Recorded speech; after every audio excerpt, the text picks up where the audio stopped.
Assalamualaikum warahmatullahi wabarakatuh. Hello everyone. We are from group 7. Now we want to present our material under the title Grammatical Function. Before that, we want to introduce our member. The first is Dila Rahmawati, and then Gio Avandi, and I am Cindy Yolanda.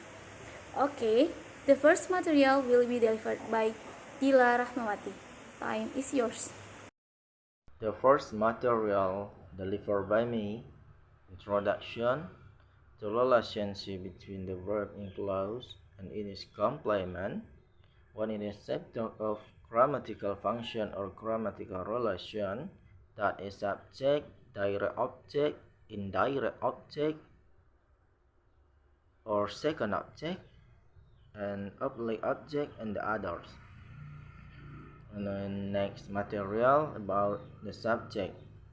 Subject is a complex grammatical function. It has some characteristics. First, the subject predicates the verb in declarative statement. For example, the tiger hunted prey that night. Second, it agrees in number with the verb. Next, it is compulsory in English structure. Next, it's going after the preposition by in passive construction. For example, prey is hunted by the tiger at night. And the last characteristic, single word phrases and clauses may appear in subject position. Yang pertama yaitu tentang pengenalan grammatical function, di mana hubungan antara kata kerja dalam klausa dan pelengkapnya merupakan salah satu dari seperangkat fungsi dari gramatikal atau hubungan gramatikal, yaitu subjek, objek langsung, objek tidak langsung, atau objek kedua, dan objek miring dan lainnya. Yang kedua yaitu subjek, di mana subjek adalah fungsi gramatikal yang sangat kompleks, di mana subjek ini memiliki beberapa karakteristik, yaitu subjek mendahului kata kerja dalam pernyataan deklaratif. Contohnya, harimau berburu mangsa di malam hari. Karakteristik yang kedua yaitu sesuai dengan kata kerja dalam angka. Dan yang ketiga, wajib dalam struktur bahasa Inggris. Dan yang keempat, terjadi setelah preposisi by dalam konstruksi pasif. Contohnya, mangsa diburu oleh harimau di malam hari. Dan yang terakhir, satu kata, frasa, dan klausa mungkin muncul dalam posisi subjek. Next, criteria to identify the subject. The first criteria is syntactic. The syntactic has some characteristics. The first characteristic is the subject control the occurrence of reflexive. For example, Augusta blamed herself for what happened. This is so in, for example, where Augusta and herself refers to some woman called Augusta. Next characteristic, control of all and both floating. For example, A, all the triangle come to mark part. Next, the triangle all come to mark part. Next, how Jane and Elizabeth were at home. Next, Jane and Elizabeth were both at home. All the foxes were hunted by Larry, 20 men. Next, the foxes were all hunted by Larry, 20 men. And the last, Larry, 20 men hunted the foxes all. In to be, the word all is part of the noun process or the triangle. That noun process is the subject, and all come from out of the noun phrase to a position next definitive verb as in to be. Similarity but can be part of the subject noun process as in to see. but can float to the same position as in 2D. Only subject non-press allow on and boat to float in 2A. All is part of the non-subject presses all the forces and cannot float to the left of the infinitive verb, as shown by the acceptable to F, nor to the right, as in the acceptable to G.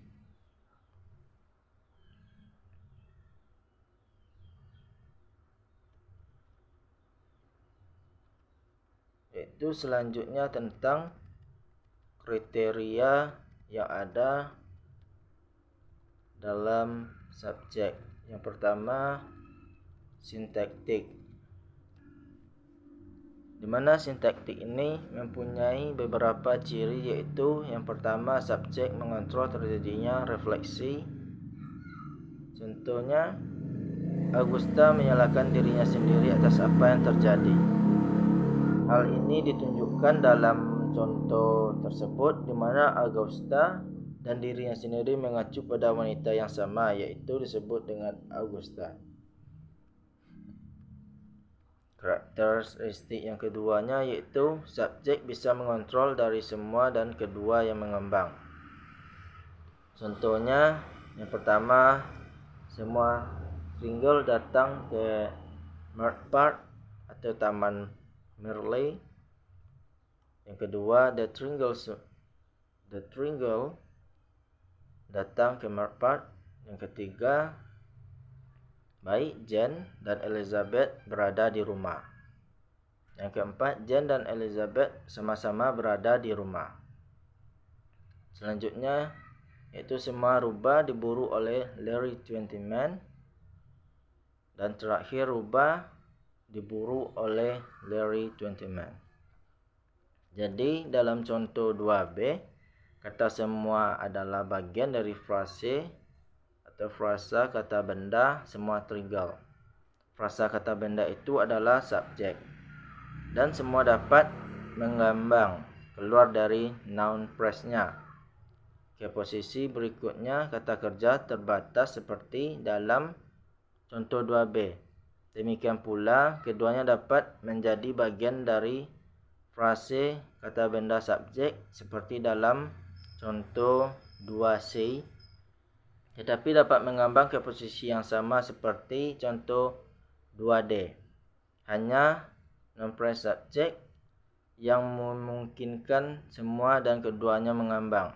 Dalam contoh 2E, semuanya adalah bagian dari frase non-subjek. Semua rubah dan tidak dapat mengambang. Di sebelah kiri kata kerja terbatas seperti yang ditunjukkan oleh yang tidak dapat diterima pada contoh 2F, atau ke kanan seperti dalam yang tidak dapat diterima seperti contoh 2G. Next, characteristic of syntactic function in a pivot and infinitive and coordinate construction. For example, Fiona persuaded Arthur to bake cake. And next, Susan wanted Jane to study German. In example A and B contain infinitive phrases to bake cake and to study German. And the others example, Ayala went to the ball. Ayala chatted to Jonathan stuff. Next, Ayala went to the ball and chatted to the Jonathan stuff. In example C and D contain infinitive phrases went to the ball and chat to Jonathan. And next, criteria of the subject, morphosyntactic. The morphosyntactic has some characteristic as being fourth in person and numbering with the infinitive verb. For example, the tiger hunt bright at night. Next, the subject is in the nominative case. For example, Ivana posts Marsha. Ivana is in the nominative case and Marsha is in the accusative case. And the last criteria, semantic. Subject refers to entities that exist independently of the action or state of the verb.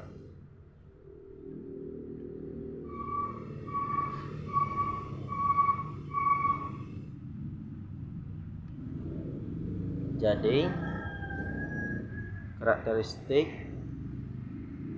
dari sintaktik yang terakhir yaitu berfungsi sebagai pivot dalam infinitif dan mengkoordinasikan konstruksi. Misalnya, Fiona membujuk Arthur untuk memanggang kue. Yang kedua, Susan ingin Jane belajar bahasa Jerman. Dalam contoh A dan B mengandung frasa infinitif yaitu to bake a cake and to study German. Ayala pergi ke ball. Ayala mengobrol dengan Jonathan. Dalam contoh yang ketiga dan keempat ini berisi frasa infinitif yaitu go to the ball and chat Jonathan Stock. Kriteria dari subjek yaitu morfosintaktik.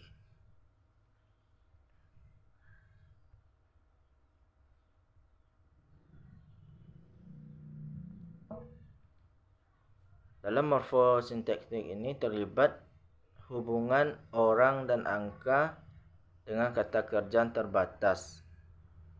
Contohnya Ivana post Marsha, yaitu Ivana mendorong Marsha, di mana Ivana sebagai nominative case dan Marsha sebagai accusative case. Dan terakhir dari kriteria subjek yaitu semantik, di mana semantik ini mengacu kepada atau subjek mengacu pada entitas yang ada secara independen dari tindakan atau keadaan kata kerja. Next, type of subject. First, grammatical subject. For example, the tiger hunt prayed at night. The tiger is the grammatical subject because it has all the characteristics already mentioned. It is also the agent performing the action. And the second, logical subject.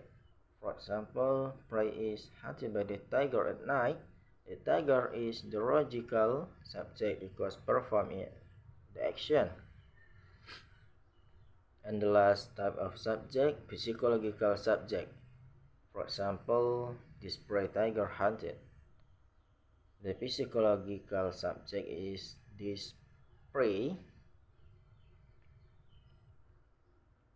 Jadi materi yang terakhir tentang subjek ini yaitu jenis-jenis subjek, di mana ada 3 jenis-jenis subjek. Yang pertama subjek gramatikal.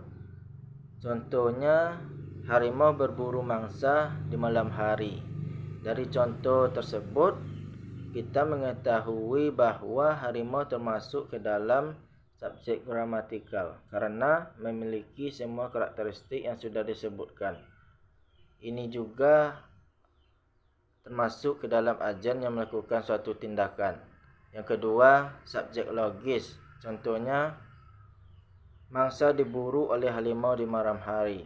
Dari contoh tersebut, yang termasuk ke dalam subjek logis yaitu the tiger atau harimau, karena the tiger melakukan suatu tindakan. Dan yang terakhir yaitu subjek psikologis. Contohnya, ini mangsa diburu oleh harimau. Dari contoh tersebut yang termasuk ke dalam subjek psikologi yaitu this prey. Okay, the next material will be delivered by Cindy Yolanda. Time is yours. Okay, the next material will be delivered by myself. The next material is direct object. The concept of direct object is as widely used as that of subject and has just a long tradition. Nonetheless, it's to turn out to be elusive. As with grammatical subject, it is possible to provide criteria of direct object in English, but the criteria do not necessarily carry over to other languages. We can say that in the sentence, such as the NP following the verb is the direct object. For example, A. Louis brought the cup. B. Alison drove the car. And C. Martha chewed the bread. We can say that the direct object NP is never preceded by a preposition. In the sentence, Martha chewed on the bread.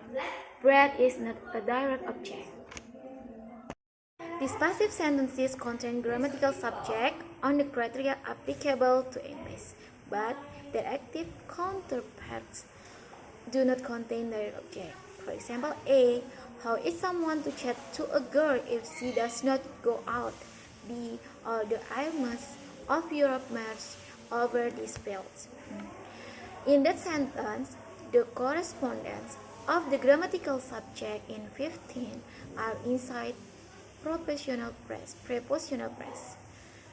To a girls over this field, the example how that their more than direct object can be converted to grammatical subject in the passive construction, or we have to regard that chat to and march over a single verb that takes direct object. In clause with 3 and PS, the occurrence of the particle is limited. Let's to the next sentence. Sentence A. Ayala sent her cousin the diamond necklace. B. Ayala sent back her cousin the diamond necklace. C. Ayala sent her cousin back the diamond necklace. And D. Ayala sent her cousin the diamond necklace back. Example B is bad. Although back is the same position as A between the verb and the immediately following noun phrase. Example C is not acceptable to all speakers. Although back follows the NP immediately to the right of the verb. To be balanced against this criterion is the fact that her cousin in A can become the grammatical subject of the corresponding passive. Grammatical A is Ayala sent her cousin the diamond necklace. Okay, the next material will be presented by me. It is oblique object. Recent work in syntax deploys the concept of oblique object in English and in noun phrase object, where the prepositional phrase is itself the complement of a verb. In 19, to Onegin, to Egilse, and Virgin are oblique objects. In 19a, Tatiana wrote to Onegin. B. Magnus went to Egilse, and C. Frank bought a piano for Jane. Artinya adalah pekerjaan terbaru dalam sintaks menyebarkan konsep objek miring dalam bahasa Inggris. Setiap objek frase atau frasa kata benda, di mana frase preposisi itu sendiri merupakan pelengkap dari kata kerja dalam contoh 19, yaitu to Onegin, to Egilse, and Virgin adalah bentuk dari oblique object. Contoh dalam nomor 19, yang A, Tatiana menulis kepada Onegin. Tatiana di sini sebagai subjek and word sebagai verb. To Onegin, to itu preposisi, proportional or preposisi, kemudian Oneginnya oblique object. Kemudian yang B, Magnus went to Egilse. Magnusnya sebagai subjek, when-nya sebagai verb, to preposisi, and Egilse-nya sebagai oblique object. Kemudian C, Frank bought a piano for Jane. Frank di sini sebagai subjek, bought sebagai verb, and for Jane dia bought a piano, dia sebagai verb, bought sebagai verb, and for Jane, for-nya sebagai preposisi, Jane-nya sebagai oblique object. So, oblique object if the beneficiary of the verb is the complement of to or for. Jadi, oblique object itu ada preposisi di depan, di depannya seperti of, to, atau for. Kemudian oblique object juga bisa ada dua dalam satu kalimat. Misalkan contohnya, we have to go to the market for some food supplies. Here we have two obliques or objects of preposition. The first is to the market, and the second is for some food supplies. Di sini kita akan pergi ke pasar untuk membeli persediaan makanan. Dalam hal ini, to the market itu adalah oblique object, karena di situ preposisinya to, marketnya sebagai oblique object. Kemudian, for some food supplies, for-nya sebagai preposition, and food supplies sebagai oblique object. Indirect object. The indirect object is said to be the noun phrase preceded by to, and the relevant verbs were either listed individually or divided into classes labeled verbs of saying, verbs of giving, and so on in order to avoid the label indirect object being assigned to phrase such as to Dundi in he went to Dundi. Artinya, objek tidak langsung dikatakan sebagai frasa kata benda yang didahului oleh kata to, dan kata kerja yang relevan didaftar secara individual atau dibagi ke dalam kelas yang diberi label kata kerja mengatakan atau kata kerja memberi, dan seterusnya. Untuk menghindari label objek tidak langsung ditugaskan ke frasa seperti dalam contoh to Dundi di he went to Dundi. Jadi di he went to Dundi, frasanya objek tidak langsungnya adalah to Dundi. It is sometimes suggested that the two can be distinguished on the grounds the indirect object noun phrases contain inanimate nouns, whereas adverbs of place contain inanimate nouns denoting countries, towns, and other places. If this were correct, we would expect inanimate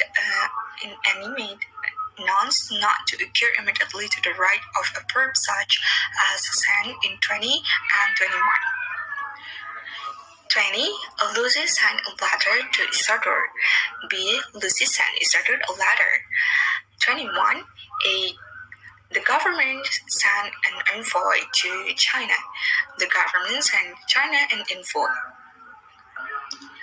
Kadang-kadang disarankan bahwa keduanya dapat dibedakan dengan alasan bahwa noun phrase atau kata benda, frasa kata benda, objek tidak langsung mengandung kata benda bernyawa, sedangkan kata keterangan tempat mengandung kata benda mati yang menunjukkan negara, kota, dan tempat lain. Jika ini benar, kita akan mengharapkan kata benda mati tidak muncul segera di sebelah kanan kata kerja, seperti pada contoh 20 dan 21. 20. Lucy mengirim surat ke Isidore. Lucy sent a letter to Isidore.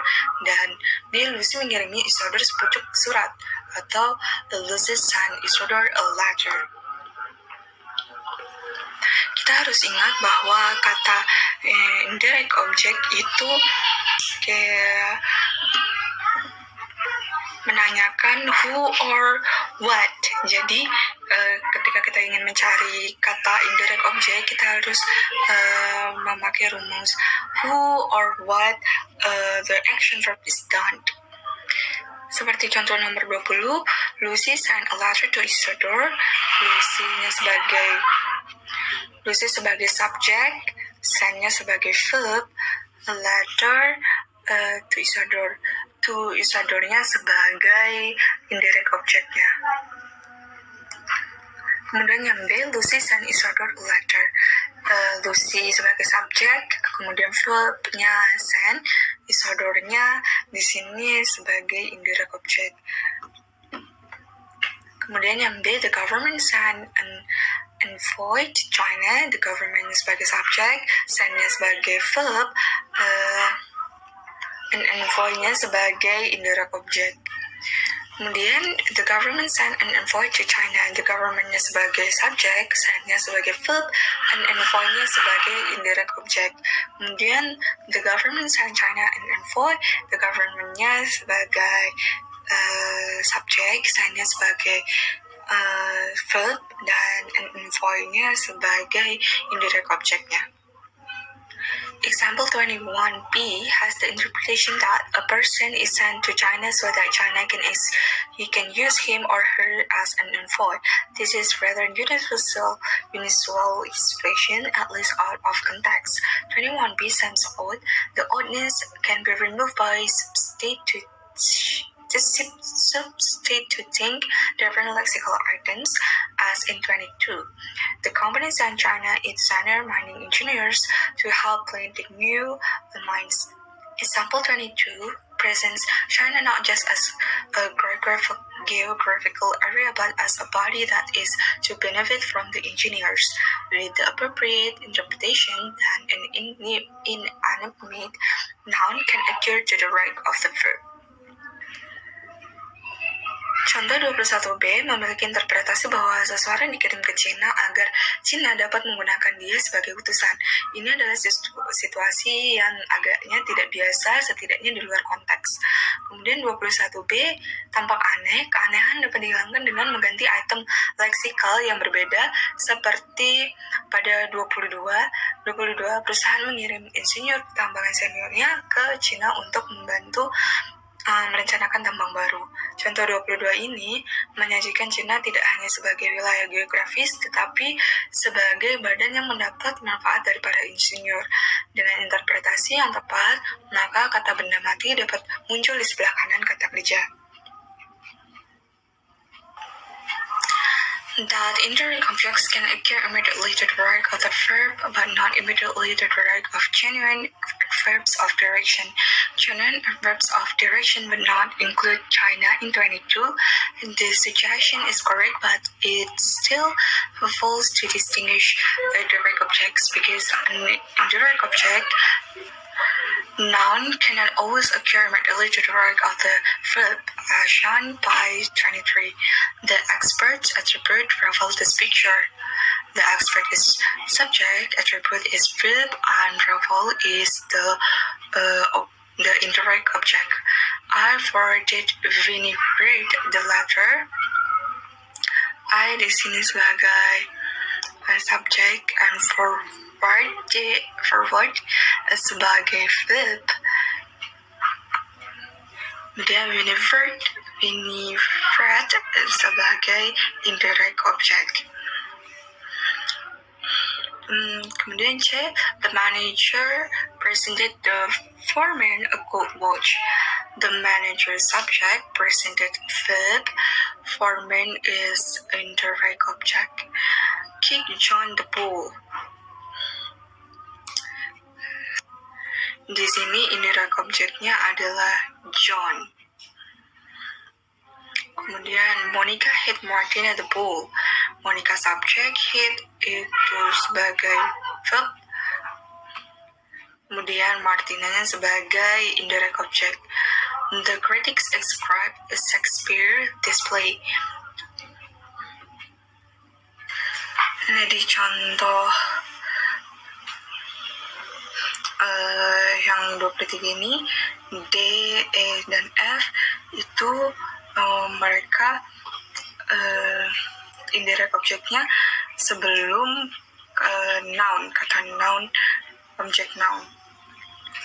Kick John the ball. John is the indirect object, and Martina in the E is indirect object. The ball is noun, and critics describe Shakespeare itu Shakespeare-nya sebagai indirect object, display-nya sebagai noun. Objek tidak langsung tidak dapat muncul segera di sebelah kanan kata kerja, tetapi tidak langsung di sebelah kanan kata keterangan arah yang asli. Kata keterangan arah yang asli tidak akan memasukkan Cina dalam contoh 22 tadi. Sadang ini benar, tetapi masih gagal untuk membedakan objek tidak langsung karena kata benda objek tidak langsung tidak selalu dapat muncul segera di sebelah kanan kata kerja, seperti yang ditunjukkan oleh contoh 23. Para ahli menghubungkan Rafael dengan gambar ini. Kemudian yang B, saya meneruskan surat itu kepada Winifred. Yang C, manajer memberikan mandor sebuah jam tangan emas. Yang keempat, tendang John bola. Kemudian yang kelima, Monica memukul bola ke Martina. Dan yang ke-6, para kritikus menganggap Shakespeare dalam drama ini. Other evidence that attacks any clear distinction between indirect objects and adverbs of direction is present in 24 and 25, which illustrate certain syntactic patterns common to indirect objects and adverbs of direction. The first shared property is that both can occur in WH interrogatives with the preposition to at the end or beginning of the clause. Bukti lain yang menyerang perbedaan yang jelas antara objek tidak langsung dan kata keterangan arah disajikan dalam 24 dan 25 yang menggambarkan pola sintaksis tertentu yang umum untuk objek tidak langsung dan kata keterangan arah. Properti bersama pertama adalah bahwa keduanya dapat muncul dalam pertanyaan WH interrogatif dengan preposisi di akhir atau di awal klausa. Who did John send a book to? B. To whom did John send a book? Kepada siapa John mengirim buku dan kepada siapa Yohanes mengirim buku? 25. What place did you travel to? Tempat apa yang Anda kunjungi? B. To what place did you travel? Ke tempat apa Anda berpergian? Atau kunjungi? Another property in common is that both can occur in active integrative WH clauses with two omitted but not in passive WH interrogatives. 26. Who did John send the book? B. What place did John send the book? 27. Who was the book sent by John? What place was the book sent by John? Sifat lain yang sama adalah bahwa keduanya dapat muncul dalam klausa WH interrogatif aktif dengan dihilangkan, tetapi tidak dalam interrogatif WH pasif. Seperti contoh 26, who did John send the book? Siapa yang Yohanes kirimkan buku itu? Kemudian B, what place did John send the book? Tempat apa John mengirim buku itu? Kemudian 27A, who was the book sent by John? Siapa buku yang dikirim oleh John? And B, what place was the book sent by John? Di mana buku itu dikirim oleh John? Indirect objects and adverbs of direction can occur at the front of the clauses preceded by only. In such constructions, the preposition to cannot be omitted, compared to indirect object in 28 and adverb of direction in 29. 28, only the best students would he give this book, and B, only the best students would he give this book.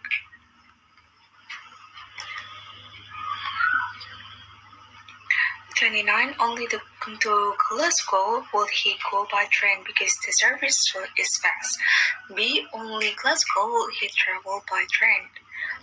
Objek tidak langsung dan kata keterangan arah dapat muncul di depan klausa yang didahului oleh only. Dalam konstruksi seperti itu, preposisi to tidak dapat dihilangkan. Bandingkan objek tidak langsung di contoh 28 dan kata keterangan arah di 29. Group 8, only the best students would give this book. Only to itu sebagai preposisinya, kemudian the best students-nya sebagai indirect object. Only the best students-nya sebagai indirect object. Kemudian 29, only to Glasgow would he go by train because the service is fast. Only to sebagai preposisi, kemudian Glasgow-nya sebagai adverb of direction. And only Glasgow-nya sebagai adverb of direction. The same applies to the cloth construction in 30 and 31, where the indirect object to the bus students in 30 and the adverb of direction to strongest in 31 are preceded by iris. Hal yang sama berlaku untuk konstruksi sumbing dalam 30 dan 31, di mana objek tidak langsung untuk siswa terbaik dalam 30 dan kata keterangan arah untuk strongest dalam 31 didahului it is. 30, it is to the best students that he gives this book. It is-nya sebagai preposisinya, kemudian best students-nya sebagai indirect object. Kemudian it is the best students he gives this book. Kepada siswa terbaiklah dia memberikan buku ini. It is to the best students that he gives this book, and it is the best students he gives this book. Kepada siswa terbaiklah dia memberikan buku ini, dan ini adalah siswa terbaik yang dia memberikan buku ini. And 31, it is to strongest that he is going, and it is strongest that he is going. Jadi ini sebagai preposisinya, kemudian adverb of direction-nya adalah strongness. The concept of indirect object is not that. However, some traditional analysis apply it to, for example, the phrase to highlight in 32 and the phrase highlight in 33. Konsep objek tidak langsung tidak amati, namun beberapa analisis tradisional menerapkannya pada misalnya frase Harriet di 32 dan frase Harriet di 33. 32, Emma gave advice to Harriet and Emma gave Harriet advice. Emma sebagai subjek, gave sebagai verb, and Harriet sebagai indirect object. Emma gave advice to Harriet, Emma gave Harriet advice. Emma memberi nasihat kepada Harriet, kemudian Emma memberi nasihat Harriet. Emma sebagai subjek, gave sebagai verbs, dan to Harriet-nya sebagai indirect object. Emma sebagai subjek yang 33, Emma sebagai subjek, gave sebagai verbs, dan Harriet sebagai indirect object. The label indirect object is useful for Harriet in 33. It can be declared to reflect the fact that while Harriet is an object, compare Harriet was given advice by Emma, it is felt by many analysts to be less of a direct object than advice, even though advice in 33 is not next to the adverb. Label objek tidak langsung berguna untuk Harriet di 33. Hal ini dapat dinyatakan untuk mencerminkan fakta bahwa sementara Harriet adalah sebuah objek, bandingkan Harriet diberi nasihat oleh Emma didasarkan oleh banyak analis kurang dari objek langsung dari nasihat, meskipun saran dalam 33 tidak di sebelah kata kerja. Okay, that's all our material. Thanks for your nice attention. The last we say, wassalamualaikum warahmatullahi wabarakatuh.